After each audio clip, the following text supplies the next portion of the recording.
আল্লাহর প্রেমের বান্দা হইয়া বাইসে থাকার আশা নাই, আমি জানো মুর্শিদ প্রেমের কাফের হইয়া মইরে যাই।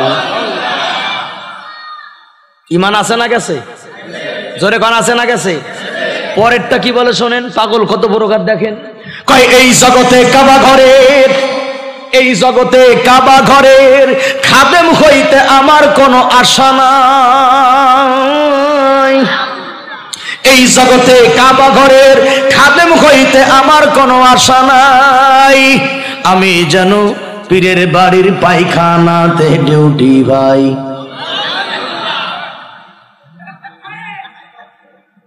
কাবা ঘরের খাদেম হতে চাই না, পীরের বাড়ির পায়খানার ডিউটি চাই।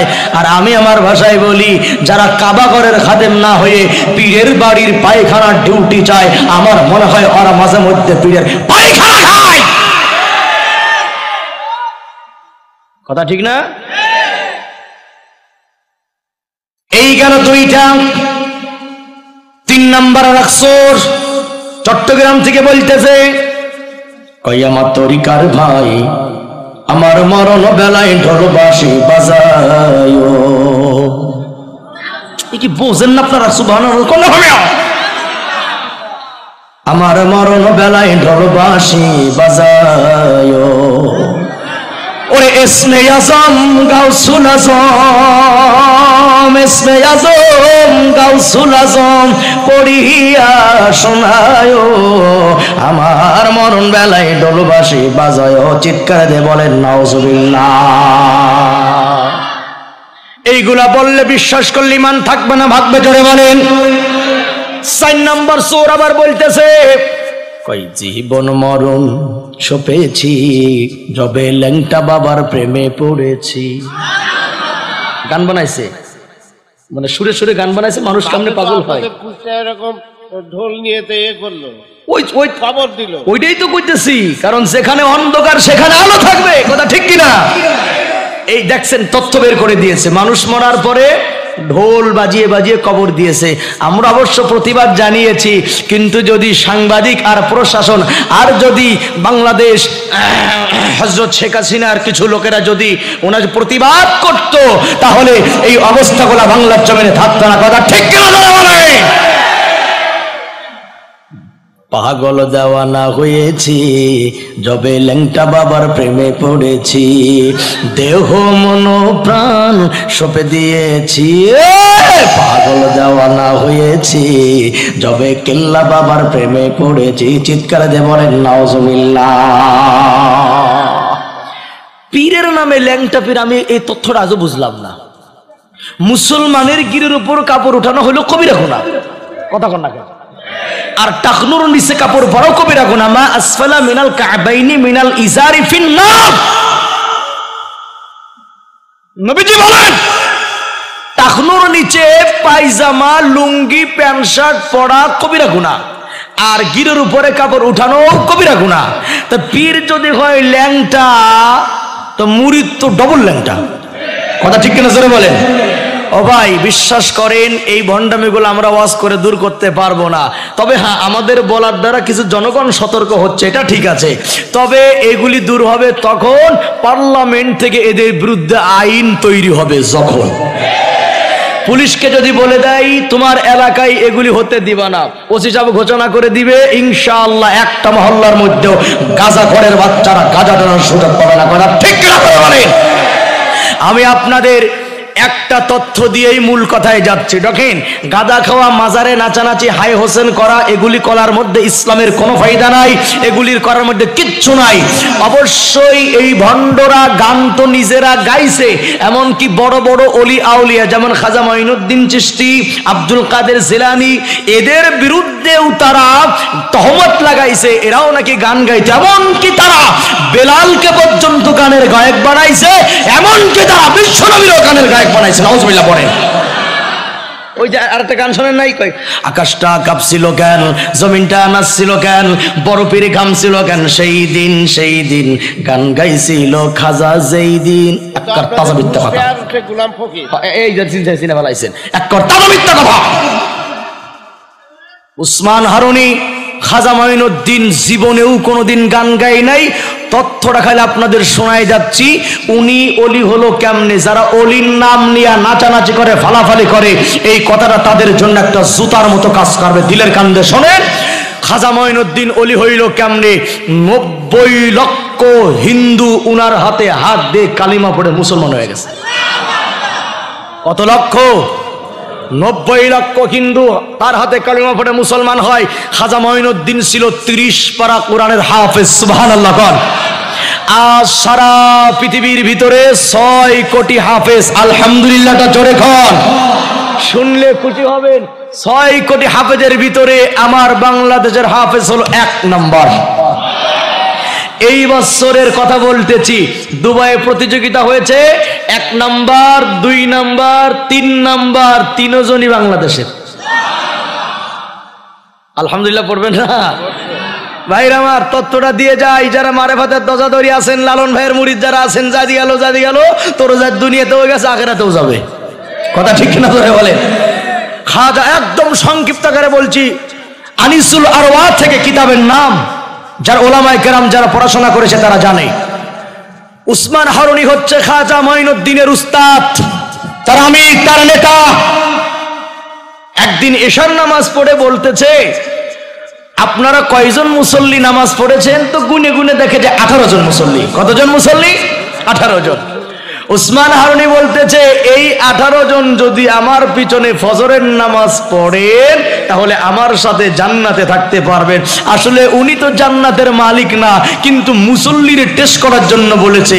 তবে শর্ত হলো, এই কথা যদি প্রকাশ করো তাহলে জাহান্নামে যাওয়া লাগবে। 18 জন বাড়িতে চলে গেল। এবার রাতটা পার হয়ে গেল, ফজরে আজান হয়ে গেল, মসজিদের ভিতরে সবাই নামাজের জন্য রওনা করলো। উসমান হারুনি হইল ইমাম। ফজরের নামাজ পড়ার পরে তাকাই দেখে কিসের 18 জন মুসল্লি, মসজিদ ভরা, শত শত মুসল্লি। সুবহানাল্লাহ। উসমান হারুনি ডাক দিয়ে বলে, ব্যাপারটাকে বুঝলাম না, এটাই হলো মাত্র 18 জন মুসল্লি, এখন এত মুসল্লি কেন? কারণটা কি? নিশ্চয় কোনো কারণ আছে এর ভিতরে। এশার নামাজের মুসল্লিদের ডাকতে বলে, তোমরা দাঁড়িয়ে যাও। 18 জন দাঁড়িয়ে গেছে। ডেকে বলে, আমি তো নিষেধ করেছিলাম প্রকাশ করা যাবে না, আর যদি প্রকাশ না করে তো মুসল্লি হওয়ার কথা না। এবার মঈনুদ্দিন মাথা উঁচু করে চোখের পানি ছেড়ে কান্দে কান্দে বলে, উস্তাদজি, আমার নেতাজি, আমি রাতের বেলায় বিছানায় পিঠ লাগায়া চিন্তা করতে লাগলাম, ফজরের নামাজ পড়লে যদি জান্নাতে যাওয়া যায়, আর এই কথা বলার কারণে যদি জাহান্নামে যাওয়া লাগে, আমি একা যদি জাহান্নামে যাই, আমার সকল ভাইরা জান্নাতে গেলে আমার মনে কোনো দুঃখ নাই। তাই আমি প্রত্যেক ঘরে যায়া দরজায় নক করে করে বলেছি, যাও ফজরের নামাজ পড়ো, জান্নাতে হয়ে যাও। উসমান হারুনি ডাকতে বলে, এ মুসল্লি ভাইরা শুনে নাও, আমার বড় টেনশন ছিল আমার ইন্তেকালের পরে এই জাতির আমির হবে কে, জাতির নেতা হবে কে। আর আমার টেনশন না, আমার চিন্তা নাই, আমি তোমাদের সামনে আমার মাথার পাগড়িটা মঈনুদ্দিনের মাথায় পরাইয়া দিলাম। এখন বলেন আমার ভাইরা, ওলি হইছে গান গায়েরা নামাজ পড়ে, এই জোরে বলেন, গান গায়েরা নামাজ পড়ে। সুতরাং যারা এই অলিদের নাম বিক্রি করে করে মাজার দাঁড় করিয়েছে, বাংলার জমিনে মাজারের কোনো দরকার নাই, মাজার ভেঙ্গে মসজিদ করা হোক। কথা ঠিক কিনা? আর আপনারা কোনো মাজারে টাকা দেবেন না, মান্নত করবেন না, সিন্নি দেবেন না, সিন্নি খাবেন না, সুতা পড়া নেবেন না, কলা পড়া খাবেন না। হাত তোলেন, সোজা করেন, হাত সোজা করেন। হ্যাঁ, আল্লাহ কবুল করুক। হাত সোজা রাখেন। পাক্কা ওয়াদা হবে, একদম পাক্কা ওয়াদা। যত বড় আল্লাহর ওলি হোক না কেন, মুসলমান তার মাজারে মান্যত করবে না, সিজদাও করবে না, হাত জোড়ো করবে না। মাজারে কিছু আনা যায় না, মাজারে দেওয়া যায়, সেটা হলো দোয়া। হাত সোজা করেন। দেখেন হাত উঠায় নাই কে মাঝখানে? দেখেন দেখেন, হাত উঠাইছে সবাই? বলেন ঠিক আছে। কোন মাজারে আমরা মান্নত করব না, হাত খরচ মারেন। মাজারে মান্নত, মাজারে সেজদা, মাজারে আগরবাতি মোমবাতি জ্বালাবো। আল্লাহ হাতগুলিকে কবুল করো। হাত নামান, হাত নামান, জোরে বলেন আমিন। চাইতে মুরব্বীদের আওয়াজ বেশি, কারণটা কি? গোপন কথা বলে দিছে ভাই আমার। কারণ বর্তমান সময়ের 90% যুবকের দেহ খায় ফেলাইছে ফেসবুক আর পাবজি আর ফ্রি ফায়ার, কথা ঠিক কিনা? মাঝখানে তথ্যটা দিয়ে যায়, সময় হয়তো পাবো না। ওরা এখন এই মোবাইলগুলো দুই হাত দিয়ে ধরে, খেয়াল করেন দাদা, দুই হাত দিয়ে ধরে দেখবেন এখানে কথা বলতেছে না, মুখ খোলে না, কিন্তু 5জন 10জন ব্রিজের নিচে বসে, কালবাটের উপরে বসে, রাস্তার মোড়ে বসে, কলা বাগানে বৈশা একা একা খেলে না, কারণ মাসআলা জানে জামাতে সব বেশি, কথা ঠিক না? জোরে কর। এবার জামাতে বৈশা মোবাইলটা দুই হাত দিয়ে জোরে ধরে এইবার শুরু করেছে গেম। দেখবেন মাহফিলে সুবহানাল্লাহ কই না, ওখানে বৈশে বৈশে খান দেখবার পরে কয় মা মা মা মা মা মা মা মা মা। এই এই বলেন মিথ্যা না সত্য? মুখ দিয়ে ফেনা বাইর করে ফেলাই, তথ্যটা দিয়েই যাই ভাই। ওরা কিছু যুবক আছে দিনের বেলায় খেলে গেম, রাতের বেলায় করে প্রেম, আর এই প্রেম আর গেম খেলতে গিয়া নিজেকে ধোঁকা দেয়, আল্লাহকে ধোঁকা দেয়, মাকে ধোঁকা দেয়, বাপকে ধোঁকা দেয়, দেশ এবং জাতির ধোঁকা দিচ্ছে ওরা। তরুণ, এখন যদি কথা না বলিস দোয়া করবো তোর বিয়ে জীবন হবে না। এখন তোর খাস ওয়াজ দোস্ত, যদি একটা যুবক ফিরে আসে আজকের মাহফিল কবুল হবে, কথা ঠিক কিনা? আমি আন্দোলন কারে নিয়ে করবো? যুবক যদি ভালো না হয়, ইয়াবা যদি না ছাড়ে, গাঁজা যদি না ছাড়ে, গেম যদি না ছাড়ে, প্রেম যদি না ছাড়ে, তোমার দ্বারা দিন কায়েম হবে না। অবশ্যই ইসলামী আন্দোলনের জন্য তোমাকে এইগুলো ছাড়তে হবে, আর এইগুলো সেই দলের কর্মীরা করে যারা কোরআনের জন্য নিবেদিত প্রাণ, কথা ঠিক করা জোরে বলো। আমি নাম বলবো না, তাইলে বলবে হুজুর দালালি করে গেছে, কারণ আমার মাথার টুপি কালো। অনেকে বুঝতেছেন না আমি কোন দলের হুজুর, বুঝতেছেন না কওমি আলিয়া ধরতে পাইতেছেন না, কথা ঠিক কিনা? জামাত না হেফাজত বুঝতেছেন না। তবে এটা মনে রাখবেন, পড়াশোনা করেছে কওমিতে, শেষ করেছে কওমিতে, কিন্তু আন্দোলন করি বাংলাদেশের সেই দলের পক্ষে যেই দল কথা বলে রান্নাঘর থেকে সংসদ ভবন পর্যন্ত। বাকি আর কিচ্ছু বলবো না, বুঝলে বুঝ পাতা, না বুঝলে তেজ পাতা, কথা ঠিক কিনা জোরে বলেন। ভাইরা আমার, সুতরাং বেশি দূরে যাওয়া যাবে না, গভীরে যাওয়া যাবে না, গভীরে যাওয়া যাবে না। লক্ষ্য করেন তরুণ যুবকেরা, মোবাইল তরিমান খায় ফেলাইছে। এই যে আমার সামনে ভাই বসা আছে, চুল দাড়ি লাল লাল হয়ে গেছে, আমার তো মনে হয় না তোরা 40-এর গড়ে পৌঁছতে পারবি। তোদের চোখ কানা হয়ে যাবে, তোদের বউ ঘরে থাকবে না, কারণ এই মোবাইলের পিছনে যেমন সময়টা দিস চোখ খারাপ হয়ে যাবে, দেহটা নষ্ট হয়ে যাবে, ইসলাম তো কায়েম দূরের কথা, তুই তো তোর বউরে ঘরে রাখতে পারবি না, কথা ঠিক কিনা? ওরা কিভাবে ধোঁকা দিচ্ছে তথ্যটা দিয়েই মূল কথায় যায়। এগুলা হচ্ছে বাস্তব কথা, কিছু বাস্তব বলতে হয়, কোরআন বলতে হয়, হাদিস বলতে হয়, কথা ঠিক কিনা জোরে বলেন। তরুণ আমার দিক তাকা দোস্ত, উলামায়ে কেরামের দিক মুহাব্বতের নজরে তাকাবি, আল্লাহ তাআলা চোখের সগীরা গুনাহ মাফ করে দিবে। অ্যাঙ্গেলে তাকাবি তো চোখ কানা হয়ে যাবে। কিছু লোক দেখবেন আলেমদের দিক মুহাব্বতের নজরে তাকায়, এটা তো যেমন তাকাচ্ছে মাঝে মাঝে হাসি দিয়া তাকায়, কি সুন্দর মুহাব্বতের নজরে। আর কিছু লোক আছে না নাই? আল্লাহ সবে দেখে, কথা ঠিক কিনা? একটা যুবক ফ্রি ফায়ার পাবজির দিক যাবার, আমার কথা ভালো করে শোনো। এই মোবাইলে প্রেম করার কারণে ও কি করে জানেন? যেই মায়ের পেটে 10টা মাস ছিল, এই মাকে পর্যন্ত ধোঁকা দিতে দ্বিধাবোধ করে না। নবীজি বলেন ওয়া ইন যালামা ওয়া ইন যালামা ওয়া ইন যালামা, এ যুবক, তোর মা তোর সঙ্গে জুলুম করেছে, তোর বাপ জুলুম করেছে, তুই বাপ মার সঙ্গে জুলুম করিস না। তুই যদি জুলুম করিস, তোর সন্তান এর চাইতে বড় জুলুম তোর সাথে করবে। ও বড় চালাক, ও মনে করে আমার আব্বু কিছু বোঝে না। আরে বেটা, তোর বাপ তো তোর জন্ম দিয়েই হইছে বাপ। ও মনে করে আব্বাই কিছু বোঝে না। ও কি করে জানেন? মোবাইলের ভিতরে নাম্বারগুলি সেভ করেছে চমৎকার করে, 4-5টা গার্লফ্রেন্ড, একাধিক গার্লফ্রেন্ড। আর আপনি দেখেন এই পরকীয়ার কারণে বাংলাদেশের একটা মেয়ে মুসলমান থেকে হিন্দু হয়ে গেছে, এরপরে বিয়ে না করার কারণে আত্মহত্যা করে মারা গেছে, কথা ঠিক কিনা বলেন? যুবক এই মোবাইলের মধ্যে 7-8টা মেয়ের নাম্বার লুকিয়ে রেখেছে, বড় ভাই যাতে ধরতে না পারে, আমার আব্বা মা যাতে ধরতে না পারে, দাদাই ধরতে না পারে, তাই প্রত্যেক নাম্বারের নামের আগে ভিন্ন ভিন্ন নাম লাগাইছে। বড় চালাক। একজনের নামের আগে লিখেছে ডক্টর সাহেব, গার্লফ্রেন্ডের নামে লেখছে কি ডক্টর সাহেব, আর একজন লেখছে প্রফেসর সাহেব, একজন লেখছে মুয়াজ্জিন সাহেব, সবচাইতে নিকটের যিনি তার নামে লেখছে হলো ইমাম সাহেব হুজুর। কতবার বাটপার চিন্তা করেন। তো মাঝে মাঝে কল আসে, বন্ধুরা দেখে যে ইমাম সাহেবের ফোন, ডক্টরের ফোন, কয় দোস্ত তুই এত ভিআইপি লোক, কয় বুঝতে এবার।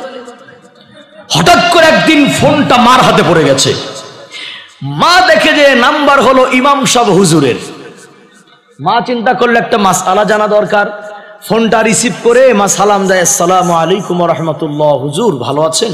হুজুর সালামের উত্তরও দেয় না, কোনো কথাও বলে না। মা বলে, আমার ছোট্ট একটা মাসআলা, শুধু আপনি হ্যাঁ বা না বলবেন, আমি আপনাকে বিরক্ত করব না। কিন্তু মা যতই জিজ্ঞাসা করে, এ হুজুর সে হুজুর না, কথা বলা হুজুর না। ছেলে এসে বলতেছে, সর্বনাশ, আল্লাহই জানে কোন নম্বরের ফোন। মা, কার সাথে কথা বলো? মা বলে, নাম্বারে তো লেখ ইমাম সাহেব হুজুর, কিন্তু তোমার হুজুর হাও বলে না, নাও বলে না। মা, ছেলে কয়, আপনি ভালো করে শিওর হন তো মা, হ্যাঁ না কিছু বলেছে কিনা? কয়, কোনো শব্দই তো নাই। কয়, শিওর 100% তোমার হুজুর কোনো কথাই বলে নাই। ছেলে কয়, মা, হুজুর যদি কোনো শব্দ না করে থাকে তাহলে আলহামদুলিল্লাহ। তো মা বলছে, বাবা, হুজুরের কথা না বলার সাথে আলহামদুলিল্লাহর সম্পর্কটা কি? ছেলে বলতেছে, মা, আপনি কি বুঝেন না, একজন আলেম মানুষ, মসজিদের ইমাম, তিনি কি একজন নারীর সাথে কথা বলেন? পর্দার খেলাফ। কিসের খেলাফ? পর্দার খেলাফ। কত বড় বিশ্বাস, চিন্তা করেন। এখন মা তো সরল মনের জিনিস, মা বলতেছে, বাবা তাইলে ঠিকই আমারই ভুল হয়েছে, তা মাসআলাটা তোমাকে বলি, তুমি হুজুরকে বলে ক্লিয়ার করে দিও। ছেলে কয়, তুমি খালি কইয়া দাও, ক্লিয়ার কেমনে করে আমি করবো। নাউজুবিল্লাহ, জোরে কর। ও ভাই, এটা প্রসঙ্গের বাইরের কথা, তারপরে বলতেছি, এই যে ছেলেটা মাকে বোকা বানালো, আসলে ও কিন্তু মাকে বোকা বানায় নাই, ও বোকা হলো এর চাইতে বড় বোকা, ওর সন্তান ওর সাথে করবে। কথা ঠিক না? জোরে বলে। তুমি মাকে ধোঁকা দিও না সন্তান। তুমি কি জানো, সন্তান যখন ডেলিভারি হয়, মায়ের কলিজাটা এরকম ছিদ্র হয়ে যায়। এই সন্তান যখন দুনিয়া আসার পরে কান্না করে, কান্নার আওয়াজটা যখন মায়ের কানে লাগে, আবার ওই ছিদ্র কলিজা আগের মতো ভালো হয়ে যায়। আল্লাহু আকবার বলেন। যারা মায়ের ছেলে তারা কথা বলবেন। আমি একটু দেখতে চাই, আব্বা আম্মা অথবা দুজনের একজন বেঁচে আছে কার কার, একটু হাত দেখান তো। দুইজন অথবা যে কোনো একজন বেঁচে আছে কার কার, একটু হাত দেখান। মাশাআল্লাহ, অধিকাংশ সন্তানের আব্বা আম্মা বেঁচে আছে। আল্লাহ, তুমি এই সন্তানদেরকে নেককার সন্তান হওয়ার তৌফিক দান করো, বলেন আমিন। এবার একটু দেখতে চাই, আব্বা আম্মা নাই অথবা দুজনের একজনও নাই, একটু হাত তুলে দেখান তো। অনেকেরই নাই, দুজনের একজন নাই অথবা দুইজনই নাই, হাত নামান। আমি এই দুই গ্রুপের জন্য একটা আমল দিয়ে যাচ্ছি, যাদের আব্বা আম্মা বেঁচে আছে। অকুল্লাহুমা কওলান কারীমা, দমক দিয়ে কথা বলবা না, মাথা ঝাঁকি দিয়ে কথা বলবা না, নরম নরম করে মিষ্টি মিষ্টি কথা বলবা, আল্লাহর আরশ খুশি হয়ে যাবে। কথা ঠিক কিনা যুবক? আর যাদের আব্বা আম্মা নাই তারা কি করবেন? আল্লাহ পাক দোয়া শিখিয়েছেন, রব্বিরহামহুমা কামা রাব্বায়ানি সগীরা। এই দোয়াটা কেমনে করবেন? নামাজ কালামের দরকার নাই, খালি সারাদিন রব্বিরহামহুমা কামা রাব্বায়ানি সগীরা, রব্বিরহামহুমা কামা রাব্বায়ানি সগীরা, এরকম। অবশ্যই 5 ওয়াক্ত নামাজের পরে আপনি আল্লাহর কাছে দোয়া করেন, সাউন্ডটা ডিলি দেন, ইকো দেন, মশলা মাতে যাতার সব দিয়ে দেন। আপনি অবশ্যই 5 ওয়াক্ত নামাজের পরে আল্লাহর কাছে দোয়া করেন, হে দয়াময়, জান্নাতে নিও আমার মাকে। ভাই আমিন বলা যাবে না? আমিন বলা যাবে না? পৃথিবীর মায়া ভুলে আমাকে একা ফেলে চলে গেলে মা গো, জানি আর আসবে না সোহাগ মাখা মুখে, ডাকিতে আমাকে দয়াময়, জান্নাতে নিও আমার মাকে। যারা মার ছেলে তারা আমিন বলেন, শাশুড়ির ছেলেরা চুপ থাকেন। ভুলতে পারি না মা তোমার ওই কোথায় গেলে পাবো মা তোমায় দেখার সুখ, কোথায় হারিয়ে গেলে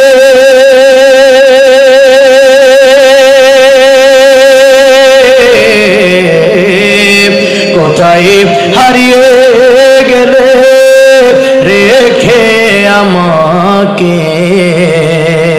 পারলে বলেন হে দয়াময় জান্নাতে নিও আমার মাকে। মোহাব্বতে কান আমিন। এই আমলটুক করবো তো নামাজের পর ইনশাল্লাহ ভাই, করবো তো ইনশাল্লাহ। খবরদার, আমি যুবকদের হাতে পায়ে ধরে বলে গেলাম, কথা আমার অনেক ছিল কিন্তু সময় অনেক চলে গেছে, লম্বা হয়ে গেছে, মূল কথা আমি কেটে দিলাম। ভালো করে অনুরোধ করে যাচ্ছি, আব্বা আম্মার সাথে বেয়াদবি করবা না। আব্বা আম্মারা যদি থাপ্পড় উঠাও তোমার সাথে তোমার লাথি মারবে, এটাই সত্যটাই বাস্তব কথা, ঠিক করে ধরে বলেন। হাত তোলেন, আব্বা আম্মা যাদের আছে হাত তোলেন, তাড়াতাড়ি তাড়াতাড়ি হাত তোলেন। ওয়াদা করেন বেয়াদবি করবো না। এই মুখ খোলেন, বেয়াদবি করবো না।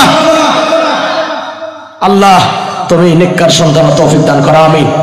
আর বাপ মাদেরকে বলে যাই, যদি বিয়াদবি না পাইতে চান তাহলে আগডম বাগডম গৌড়ার ডম সাজে এসব পড়া লাগবে না ভাই আখিরাতের কাজে। হাট্টিমা টিম টিম তারা মাঠে পারে ডিম, তাদের কারা দুটো সিং এসব পড়া পর্ব নামা পর্ব মরা আলিফ লাম মিম। কথা ঠিক কিনা ভাই? কথা কত বলি, শরীরের সব জায়গায় ক্ষত, মলম লাগাই কত, কথা বলতে গেলেই তো সব গোপন কথা চলে আসে। আজকে মুসলমানদের বেঈমান করার জন্য শিক্ষা ব্যবস্থার ভিতরে বড় বড় নাস্তিকি বসে আছে, ইসলাম ইতিহাস মুছে ফেলা হচ্ছে, হিন্দু বামরামদের ইতিহাস তুলে ধরা হচ্ছে মুসলমানদের বাংলাদেশের শিক্ষা ব্যবস্থার ভিতরে। কথা ঠিক করা জোরে বলেন। হ্যাঁ মুসলমান, ঘুমিয়ে থাকো না, জাগ্রত হয়ে যাও। ঘুমিয়ে থাকো না, জাগ্রত হও। বাংলার শিক্ষা ব্যবস্থায় অবশ্যই কোরআন ঢুকাতে হবে, বিশ্বনবীর জীবনী ঢুকাইতে হবে। শিক্ষা ব্যবস্থায় শাহরিয়ার কবিরদের মতো নাস্তিক যতদিন থাকবে ইসলামের শিক্ষা হবে না। আমরা চাই সমস্ত রামবানদেরকে একেবারে তাড়িয়ে দিয়ে অবশ্যই শিক্ষা ব্যবস্থার ভিতরে আল্লাহ রাসূলের শিক্ষা ঢুকাইতে হবে। এর পক্ষে কারা কারা আছেন হাত একবার আল্লাহর দেখায় দাও। আল্লাহ কবুল করো।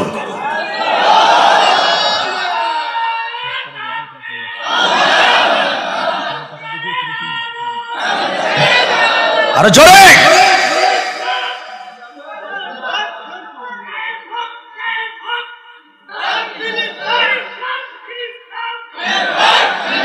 ভাইরে মাথা নাড়াবেন না, আমি এদিকে আর গেলাম না, রাত অনেক হয়ে গেছে। ভাই তরুণ তোমাদের বলি, এই মুরব্বীর এখনো শক্ত, এখনো কথা বলে, তোমরাও পারবা যদি এই mobile game, free fire, PUBG, প্রেম এগুলি বাদ দাও। আল্লাহ পাক এই গজব থেকে আমার সোনার যুবক ভাইদেরকে হেফাজত করুক। আরো জোরে কোন আমিন। মহিলাদের আর কিছু বলবো না, তেমন কিছু বলার নাই, তবে এতটুকু বলবো, লানাল্লাহুল মুতাশাব্বিহাতি মিনান নিসাই বিররিজাল। নবীজি বলেন, যেই পুরুষেরা নারীর মতো সাজবে আর যেই নারীরা পুরুষের মতো সাজবে আল্লাহর গজব উভয়ের প্রতি। কথা ঠিক কিনা জোরে বলেন। যুবতী বোনদেরকে বলি, চুলের আগাটা কেটো না হারাম, বুরু ফিলাক করো না হারাম, ঠোঁটের মধ্যে লিপস্টিক লাগায়া ঘুরো না হারাম। তবে করোনা আসার কারণে কিছু জিনিস ভালো হইছে। যেই মহিলারা জীবনে কোনোদিন মুখ ডাকতো না, ঠোঁটে কুত্তর ঘুম এঁকে ঘুরে বেড়াইছো, ওরাও মাস্ক 3টে ভরে ঘুরছে। কথা ঠিক কিনা? এ নারীরা করোনার ভয়তে যদি মাস্ক না লাগায়া আল্লাহ ভয়তে মাস্ক পরিধান করছি, এই করোনা বাংলার জমিনে প্রবেশ করছে না। কথা ঠিক কিনা জোরে বলেন।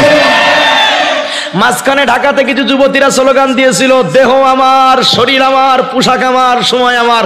এই ধর্ষক, তুই ধর্ষণ করার কে? স্লোগান দিয়েছিল। তো এখন যুবক একটা কয়, ঠিকই তো আছে, তোর দেহ, তোর সময়, তোর পোশাক, আমি ধর্ষণ করার কে? যুবক আবার কয়, আমার চোখ, আমার মুখ, আমার হাত, আমার মেশিন। আমি আর কিছু বললাম না। এখন বলেন, কারো কথা কি ফেলানো যাবে? এ ভাই, এ নারী, তোর চোখ, তোর দেহ, তোর পোশাক, কিন্তু এই দেহটা তোর বাবা বানাই নাই, দেহের মালিক হচ্ছেন আমার আল্লাহ। আর যুবককে বলি, সব তোমার, কিন্তু এটার মালিক তুমি নয়। নুতফা থেকে আল্লাহ পাক তোমার দেহ তৈরি করেছে, সুতরাং যুবতীও আল্লাহর বিধান মোতাবেক চলবে।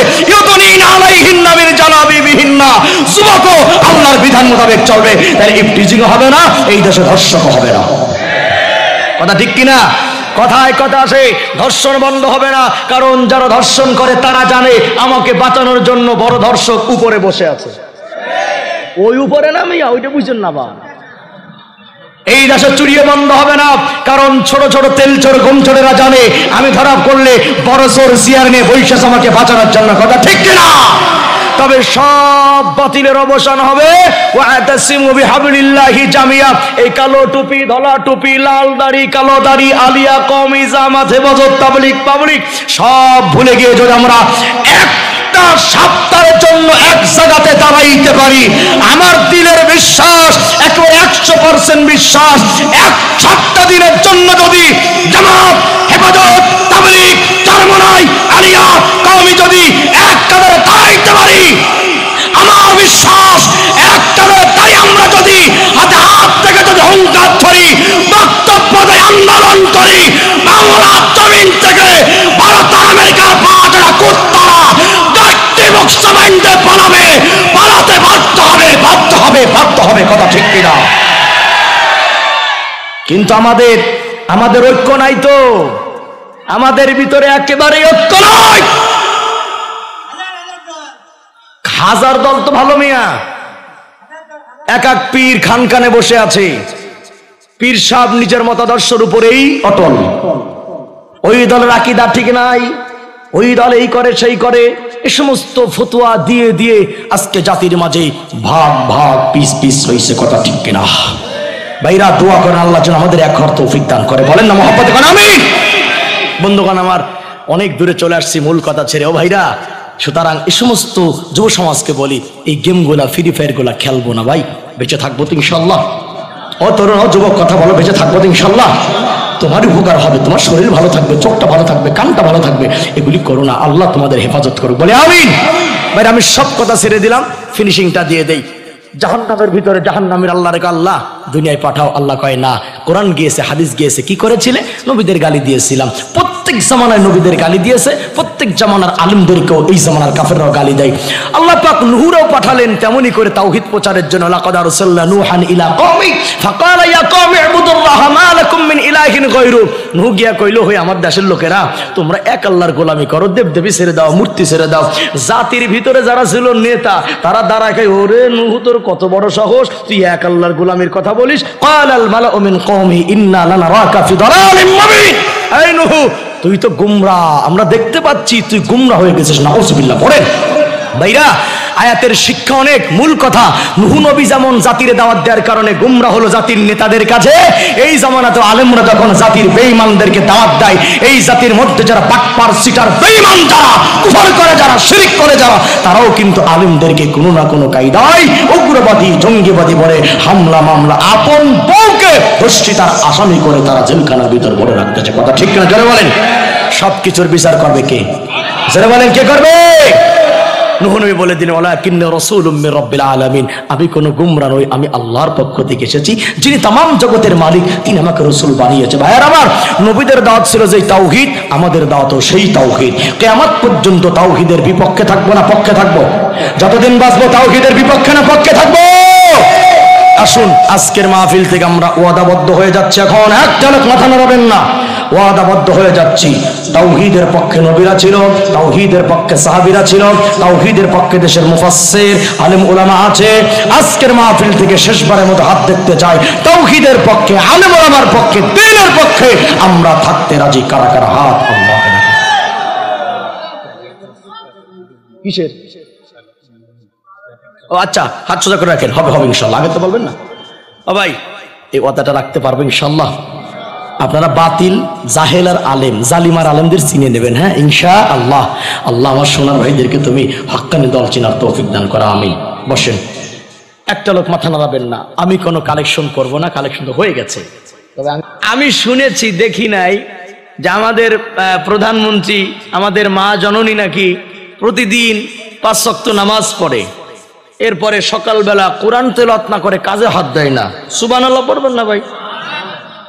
খুবই ভালো কথা, আলহামদুলিল্লাহ। এমন প্রধানমন্ত্রী তো চাই আমরা, যিনি 5 ওয়াক্ত নামাজ পড়ুক, কোরআন তেলাওয়াত করুক। কিন্তু আমার একটা বিষয় মাথায় ঢুকলো না, এই প্রতিদিন 5 ওয়াক্ত নামাজ পড়ে কোরআন তেলাওয়াত করে কি মদের লাইসেন্স কোরআনে পাওয়া গেল? প্রতিদিন কোরআন পড়ে নামাজ পড়ে লাইসেন্স দিলেন কেন আপনি? আপনার কি মাথায় ছিল না এটা 95% মুসলমানের দেশ, এই দেশের যুবকদের মদ পান করার কোনো দরকার নাই? কথা ঠিক কেন ধরে বলেন? বরঞ্চ মদ বাংলার জমিন থেকে উৎখাত করা দরকার ছিল। ইয়াবা সেবন করলে যেমন ক্রস ফায়ার দিয়েছেন আপনি, আপনার উচিত ছিল মদ যারা পান করবে তাদেরকে ক্রস ফায়ার দেওয়া। সেটা না করে আপনি কেন লাইসেন্স দিলেন? এটাই প্রমাণ করেছেন আল্লাহ কোরআনে বলেছে, ইন্নামাল খামরু ওয়াল মাইসির ওয়াল আনসাব ওয়াল আজলামু রিজসুম মিন আমালিশ শাইতান। কোরআন দ্বারা প্রমাণ হয়ে গেল মদের পক্ষে যারা কথা বলবে তারাই শয়তান। আর এই কথাগুলো বললেই তো বলবে হুজুর ওয়াজ না করে রাজনীতি করে গেল কেন? কথা ঠিক কিনা বলেন? বাইরে রাজনীতি করে গেল কেন এই কথা বলে আপনি হক কথা বলা বন্ধ করতে পারবেন না। কথা ঠিক কিনা? আর এই কথাগুলো বললে তো যারা এগুলি করে তাদের একটু লাগবে না? ওই যে কথা আছে না, গরম বাদে বিলে বেজার, রোচে কথায় মা ওই বেজার, কতি গেলে খিতি রাজার মনে লাগে ভয়, আমরা গরিব আমাগের দেখার মতো কেউ নাই। কথা ঠিক কিনা? এই জন্য সত্য কথা তো বলতেই হবে। বাংলাদেশে ফিতনা যারা করে আল্লাহ পাক বলেন তাদের প্রতি আমি আল্লাহর গজব, আমি আল্লাহর লানত। তোমরা আলেমদের উপরে খেপছো কুত্তা খেপার মতো। আলেম শূন্য করে দাও দেশ, আর কাগজে লিখে রাখো আলেম শূন্য পৃথিবী হবে। আল্লাহ পরের দিন রাস্তার কুত্তার বাচ্চাকে খাওয়াবে, তোদের মতো জালিমের বাচ্চারা এক ফোঁটা পানিও খাওয়াবে না। না খাইয়ে পুট কিছু হয়ে যাবে। কথা ঠিক কিনা জোরে বলেন? আলেমদের ওসিলায় খেয়ে যাচ্ছ। আলেমরা হচ্ছে বরের ভূমিকায়, একজন থাকে বর, যাত্রী থাকে 150। এক বরের খাতিরে 150 জন যাত্রী খাইয়া যায়। কথা ঠিক কিনা বলেন? এখন মনে করেন আপনার গ্রামের নামটা কি? সালামতপুর। সালামতপুরের কোন যুবক গেছে বিয়ে করতে, তো প্রতিমধ্যে যুবক যে কোনো কারণে বিয়ে বাড়িতে যায় নাই। এখন গেটের সামনে তো ওই পাশে রমণীরা দাঁড়িয়ে থাকে সুন্নত তরিকায় রিসিভ করার জন্য, তো ওরা দাঁড়িয়ে আছে। এখন বলছে বর কোথায়? বলছে দেখেন আমাদের বর যে কোনো কারণে আসতে পারে না, আগামী 3 দিন পরে আসবে, তো খাবার টাবার যা করেছেন আমাদের দেন, আমরা খেয়ে চলে যাই, 3 দিন পরে বর এসে বিয়ে করে যাবে। আপনারা সুস্থ মস্তিষ্ক জবাব দেন। এই কথা বললে খাবার দেবে না ঝাঁটা দেবে? ঝাঁটা দেবে কিনা? কেন ঝাঁটা দেবে? কেন দেবে? বরের বাপ আছে, মা আছে, ভাই আছে, তালই আছে, মালই আছে, বন্ধু আছে, বান্ধবী আছে, যারা আছে সব আছে, এরপরও খাবার দেবে না, কারণ কে নাই?